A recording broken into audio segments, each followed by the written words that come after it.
Qishloq xo'jaligiga qancha mablag' kerak bo'lsa ham hammasini topib berishga tayyorman, dedi Shavkat Mirziyoyev bugungi ushbu soha vakillari bilan muloqotda.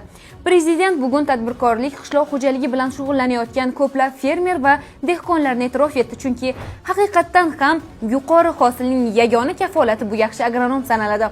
Ushbu suhbat kutilganidan ancha ortiq yangiliklar bilan tugadi. Endi o'z mablag'idan g'alla yetishtirgan fermerlarga paxtadagi kabi hosilning 10% miqdorida subsidiya ajratiladi. Intensiv baliqchilikni yo'lga qo'ygan xo'jaliklarga esa yer va mol-mulk soliqlari 2 baravar kamaytiriladi.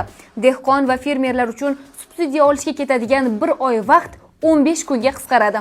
Eng muhimi, har bir subsidiya fermerlarga ma'qul bo'ladigan shartlarda, ularga mablag' eng zarur paytda beriladigan tizimga o'tadi. Ochiq drenaj va kollektorlarni yopiq tizimga o'tkazish bo'yicha alohida dasturlar qabul qilinib, bu maqsad uchun $100 million pul ajratiladi. Ha, bu kichkina summa emas. O'zining mashaqqati bilan, mehnati bilan rizq ro'z yaratayotgan insonlar bilan suhbatlash, ularning taklif va fikrlarini eshitish menga doim huzur bag'ishlaydi, deydi O'zbekiston Respublikasi Prezidenti Shavkat Mirziyoyev. Bugungacha ushbu sohadan pul ayalmagan, bundan keyin ham qancha kerak bo'lsa ajratiladi.